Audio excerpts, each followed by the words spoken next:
Welcome बिगराजी में टेलीलाइन पे join किया सीनियर रहनुमा सीनियर सियासतदान प्रेसिडेंट वुमेन में सिंध रह चुकी हैं, एमएनए हैं, साबका एमएनए है नुसरत वाहिद साहिबा। मैं आपको वेलकम करता हूं अपने शो में। जी शुक्रिया बहुत बहुत। मैडम, आपको पता है कि इस्लामाबाद हाई कोर्ट में पीटीआई की दरख्वास्त भी मुस्तरद हुई है और फॉरेन फंडिंग केस में इलेक्शन कमीशन भी आपके सामने है और अब खान साहब को सियासी तौर माइनस होने जा रहे हैं जनरल इलेक्शन से पहले। क्या क्या तहरीक इंसाफ का मुस्तकबिल क्या होगा? क्या माइंड आप लोगों ने बना दिया है कि इमरान खान माइनस होगा तो पार्टी को कौन आगे लेके चलेगा? बिस्मिल्लाहिर्रहमानिर्रहीम। बहुत शुक्रिया अमजद साहब ने प्रोग्राम में मुझे लेने का। देखिए, -1 की तो ये कोशिश शुरू से कर रहे हैं। आपको पता है बहुत अरसे से ये बात हो रही है जी, -1, लेकिन एक्चुअली तहरीक इंसाफ इमरान खान है। आपको पता है अभी इससे पहले भी इलेक्शन हुए और तमाम सीटों पे खान साहब खड़े हुए, सिवाय एक सीट के बाकी तमाम सीटों पे वो जीत गए। एक सीट जिसमें वो हारे वो भी आपको पता है किस तरह वो हारे। खैर, अब अगर इनकी ये ख्वाहिश है कि खान साहब को माइनस कर दिया जाए और कोई और आ जाए तो जाहिर है कि जो सीनियर नायब सदर होता है वही होगा। लेकिन मसला ये नहीं है। मसला ये है कि खान साहब के बगैर पार्टी कुछ भी नहीं है। पूरी दुनिया में इस वक्त जितने पाकिस्तानी हैं, पाकिस्तान के अलावा भी, वो सब सिर्फ खान साहब के लिए हैं और खान साहब को ही अप्रिशिएट करते हैं और समझते हैं कि खान साहब का होना बेइंतहा ज़रूरी है। इनकी तमाम तर कोशिशें फेल होंगी। अल्लाह पाक इस इंसान को ज़िंदगी और सेहत दे, क्योंकि इन लोगों ने तो अपनी तरफ से पूरी कोशिश कर ली। जिस तरह उनको मरवाने की कोशिश की, 3 तरफ से गोलियां बरसाई गई, लेकिन मारने से बचाने वाला बड़ा होता है। और ये हमने प्रूफ देख लिया कि वो गोलियां भी इस तरह लगी कि वो कंटेनर से टकरा के और फिर उन तक आई। उसकी वजह से एक उनकी जो चिप है शिन की हड्डी की, शिन की जो हड्डी है उसकी एक चिप जो है वो निकल गई। अब हड्डी अगर टूट गई है तो उसकी रिपेयर में बहुत टाइम लगता है और वो टाइम दे रहे हैं क्योंकि जाहिर है पूरी तरह रिकवर होना चाहते हैं, उसके बाद वो बाहर निकलना चाहते हैं। अब अगर इन लोगों ने इलेक्शन 90 डेज में नहीं करवाया और इस चीज को प्रोलॉन्ग किया तो फिर उसके बाद खान साहब बाहर निकलेंगे, जुलूस दोबारा से होंगे और अल्लाह ना करे इन्होंने कोई दोबारा इस तरह की अटेम्प्ट की तो इनको बहुत ज्यादा भुगतना पड़ेगा। अवाम जो है बिल्कुल किसी सूरत बर्दाश्त नहीं करेगी। अभी जो कुछ भी हो रहा है और अवाम खामोश है, वो खान साहब की हिदायत पे खामोश है, क्योंकि खान साहब खुद नहीं चाहते कि पाकिस्तानी किसी भी हाल में, जैसे वो आर्मी के हों, पुलिस वाले हों या अवाम हो, वो सब पाकिस्तानी हैं, हमारे लोग हैं और वो सब ये चाहते हैं कि पाकिस्तान मजबूत हो, स्ट्रांग हो और पाकिस्तान में कोई खून खराबा ना हो। लेकिन अगर खान साहब को खुदा ना खास्ता कुछ हो जाता है तो फिर कोई रोकने वाला नहीं होगा अवाम को।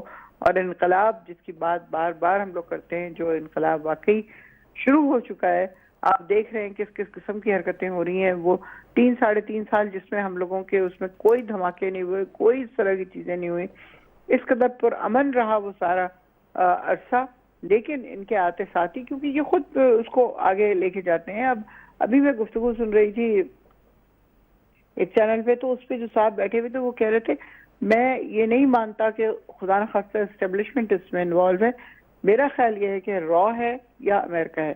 तो हम सोच सकते हैं इस बात को, क्योंकि रॉ हमेशा से ये करता रहा है। आपको याद होगा अफगानिस्तान में 2008 में इनके 13 कॉन्सुलेट थे। क्यों थे वो इतने कॉन्सुलेट? वो वहां से तकरीबकारी पाकिस्तान में करवाते हैं, अफगानिस्तान के थ्रू वो तकरीबकारी करवा रहे होते हैं। हालांकि हम लोगों ने पूरा बॉर्डर कितने 1000 मील पे वो नेट लगाया, पूरा इतने लोग उसमें फौत भी हुए, सब कुछ हुए, लेकिन अब वही सारी चीजें हैं, उसके बावजूद कहाँ से आ रहे हैं तकरीबकार?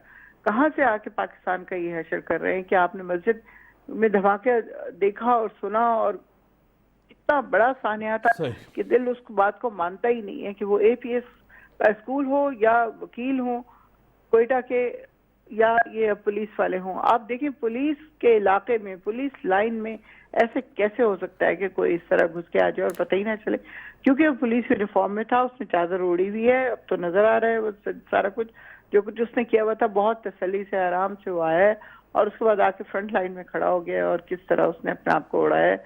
नमाज के दौरान जो नमाजी शहीद हुए हैं 101 हो चुके हैं और 157 अभी भी जख्मी हैं और इसमें कई लोग क्रिटिकल हैं। ये मतलब ये लोग, आप कहें कि ये मुसलमान होंगे तो ये मुसलमान हो ही नहीं सकते। ये सिर्फ रॉ का काम है जो इस तरह की हरकतें करे। इंडिया हमेशा ही चाहता है कि पाकिस्तान में अमन ना हो, लेकिन जिस तरह की खान साहब की पॉलिसी थी, जिस तरह खान साहब स्ट्रिक्टली खड़े थे उनके आगे किसी की हिम्मत नहीं हुई। आपको याद होगा कि एक जहाज इन लोगों ने गिराया था 9 या 10, उसमें कैसे हुआ था? वो इंडिया ने ही रॉ नहीं भेजा था ना पाकिस्तान के ऊपर अटैक करने के लिए। तो ये लोग इस किस्म की हरकतें करते रहते हैं, लेकिन यहाँ से जो जवाब जाता था वो इतना स्ट्रांग होता था कि उनके उसके बाद उनकी हिम्मत नहीं हुई कुछ भी करने की। 3.5 साल इंतहाई अमन और सुकून से गुजरे थे हमारे। बस ये आखिरी उसमें जो अब ये 13 अदद जमातें एक साथ हो गई, महंगाई का रोना पिट पिट के, और आपने देखा कि उस महंगाई का क्या हशर हो गया। खान साहब के दौर में तो महंगाई एक रीजन की वजह से थी, और रीजन था कोरोना। पूरी दुनिया में महंगाई थी, पूरी दुनिया इस उसमें लपेट में आई हुई थी महंगाई के, और खान साहब बार बार समझा रहे थे ये टेम्परेरी है, इंशाल्लाह इसको मैं ठीक कर दूंगा, आपको परेशान होने की जरूरत नहीं है, आपको घबराने की जरूरत नहीं है। लेकिन जाहिर है जब ये इस किस्म के लोग आ जाएंगे और आके एक रैली, दूसरी रैली, तीसरी रैली, पूरे पाकिस्तान में रैली करते हुए बिलावल जरदारी साहब पहुंचे इस्लामाबाद के, जी महंगाई के खिलाफ रैली हो रही है, और क्या सिंध हाउस में हुआ, किस तरह हमारे लीडर्स बिके और किस तरह हमारे एमएनएज बिके, तो वो सब हम लोगों की नजरों के सामने है। -1 करना सिवाय अल्लाह के इनके इख्तियार में नहीं है। अल्लाह उसके साथ है और इंशाअल्लाह अल्लाह पाक उसको बचाएगा। आपको बताया, आपने खुद ही कहा कि दहशतगर्दी जिस तरह केपीके के अंदर हुई है बड़ा अफसोसनाक है। आपको पता है इसी टाइम आप बाई इलेक्शन भी चाहते हैं जो आइन के अंदर लिखा है 90 दिन के अंदर कराए जाएं। माहौल साजगार लग रहा है? मौजूदा माहौल साजगार तो नहीं है, इलेक्शन डिले भी हो सकते हैं। गवर्नर पंजाब हो, गवर्नर केपीके हो, उन्होंने अभी तक कोई रुजू नहीं किया कि इलेक्शन 90 दिन के अंदर हो। इस माहौल में इलेक्शन जो होगा वो ज़्यादा, आपको पता है, खून खराबा भी हो सकता है, क्योंकि अमन अमान एक टेररिज्म का जो वाक़या हुआ है उसके बाद जो है ना सूरत हाल बेहतर नहीं है। क्या कहेंगी? सिर्फ पेशावर का नहीं हुआ है, आप कराची में देख लीजिए कि किस किस्म के हालात हो गए हैं कि आप घर से बाहर निकलते हैं पता नहीं कि आप वापस आएंगे भी कि नहीं आएंगे, क्योंकि जो कुछ ये लोग कर रहे हैं।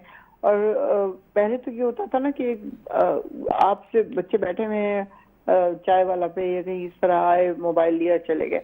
अब न सिर्फ ये कि वो बेचारे कैरियर जो सारा दिन की कमाई उनके पास 1000-2000 रुपए, 1300 रुपए इस तरह होती है, वो उससे लूटते हैं और उसके बाद उसको गोली मारते हैं और चले जाते हैं। यानी अब जान की कीमत रह ही नहीं गई है किसी हाल में। जब से ये हुकूमत आई है पता नहीं क्या से क्या हो रहा है, मुझे समझ नहीं आती। उसमें जल्द से जल्द इलेक्शन होना इसलिए भी ज्यादा जरूरी है कि स्टेबल गवर्नमेंट जब आएगी तो फिर वो इसके ऊपर काबू पा सकेगी। अभी तो ना 3 में ना 13 में, आप मुझे बताएं 13 जमातें इकट्ठी होकर जो हुकूमत कर रही हैं उसका क्या नतीजा निकल रहा है। हर तरफ गदर मचा हुआ है, चाहे वो केपी है, चाहे पंजाब है, चाहे सिंध है।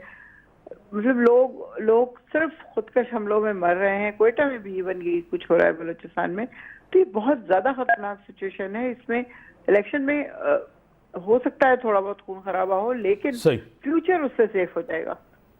जब एक स्टेबल गवर्नमेंट आ जाएगी तो चाहे कोई भी हो सकता है पीपल्स पार्टी आ जाए, हो सकता है नून लीग आ जाए, और डेफिनेटली पीटीआई का तो है ही, ये वो लोग आ जाते हैं तो फिर थोड़ा बहुत खून खराबा इस वक्त बर्दाश्त किया जा सकता है, लेकिन फ्यूचर में ये चीजें कंटिन्यू नहीं होनी चाहिए।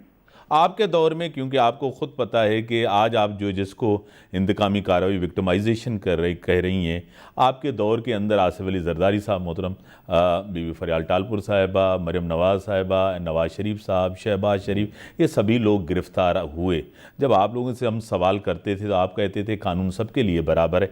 अगर आज फवाद चौधरी साहब जिस वजह से गिरफ्तार हुए वो FIR इलेक्शन कमीशन की तरफ से थी, कोई गवर्नमेंट की तरफ से नहीं। और शेख रशीद अहमद, आप उसका लहजा देख रहे हैं, आप उनकी बात देख रहे हैं। एक साबिक सदर के ऊपर इमरान खान ने भी इल्ज़ाम लगाया, इन्होंने भी, कि वो एक साजिश कर रहे हैं, इमरान खान को कत्ल करवाना चाहते हैं। उससे पहले इमरान खान कहते थे 4 लोग हैं, फिर उनमें जो है ना, फिर अभी आसिफ अली जरदारी साहब को सिंगल आउट किया है, उन्होंने सेलेक्टिव इल्ज़ाम लगाए। क्या कहें, इससे तो एक तनाव बढ़ेगा, एक कशमकश बढ़ेगी, आपको खुद पता है। देखिए, आप मुझे सिर्फ ये बताइए, एक आदमी जिसको 4 अदद गोलियां लग गई हैं और उसकी शिन की हड्डी चिप कर गई है, वो कितनी खामोशी से सारा कुछ बर्दाश्त कर रहा है और सह रहा है। और उसके ऊपर ये भी इल्जाम लग रहे हैं कि जी कुछ हुआ नहीं, ड्रामा कर रहा है, ये तो सलमान खान से बड़ा आर्टिस्ट है और आमिर खान से बड़ा फनकार है। कितनी अफसोसनाक बात है। फजलुर रहमान जैसा आदमी जो कि अपने आप को मौलाना कहलाता है, वो क्या है मुझे बताइए कि उसने इस तरह के इल्जाम लगाए उनके ऊपर कि वो, आप देखें कि मतलब उसके अपने ऊपर 3-4 दफा धमाके हो चुके हैं उसकी गाड़ी के नजदीक। और हमने कभी इस तरह की बात की कि इन्होंने खुद करवाया या ड्रामा कर रहे हैं या कोई इस तरह की चीज कर रहे हैं? तो मतलब ये मुझे नहीं समझ आती कि ये लोग इस तरह की बातें कैसे कर लेते हैं। अब अगर आप ये समझते हैं कि खान साहब गलत नाम ले रहे हैं तो आप प्रूफ कर लें, आप चले जाएं कोर्ट में। वो तो कह रहे हैं कोर्ट में चले जाओ, मैं तो मतलब इस स्पीच इससे नहीं हटूंगा। या शेख रशीद साहब ने अगर कोई इस तरह की बात की है तो आई डोंट नो, उनकी किसी बात का मुझे नहीं पता कि उन्होंने क्या कहा है क्या नहीं कहा, लेकिन बाहर उनको कल सुबह गिरफ्तार किया गया है। और इसी तरह इमरान रियाज खान को गिरफ्तार किया गया है, उससे पहले फवाद चौधरी हुए। देखिए, जब आपने बात की ना फरियाल और जरदारी और शहबाज शरीफ नवाज शरीफ की, ये नैब के मुकदमे थे और ये नैब के मुकदमे नैब ही चला रही थी। हमारे जमाने में सिर्फ इतना हुआ था कि हमने इनको आजाद कर दिया था, कि चाहे FI हो, अदालतें हों या नैब हो, वो खुद अपना काम करें। ये नहीं हो सकता था कि उनको कोई इस तरह की फोन करके कहा जा रहा हो कि इतने दिन की सजा दो या इतने महीने की सजा दो या इनको उठा लो जेल से या इनको डाल दो जेल में। इस तरह की कोई चीज नहीं थी। तमाम महकमे आजादाना तौर पे काम कर रहे थे। लेकिन अब जो कुछ हो रहा है वो सबको नजर आ रहा है, वो इंतहाई पैकी चीजें। मुंशी कहने के ऊपर उनको फवाद चौधरी को उठा लिया जाता है, पकड़ लिया जाता है। आप मुझे बताएं, मुंशी प्रेमचंद, मुंशी उनका नाम नहीं था, उन्होंने अपने साथ लगवाया था। फिर एक साहब थे, जज थे मेरे ख्याल में, अजीज मुंशी, उनको खिताब मिला था।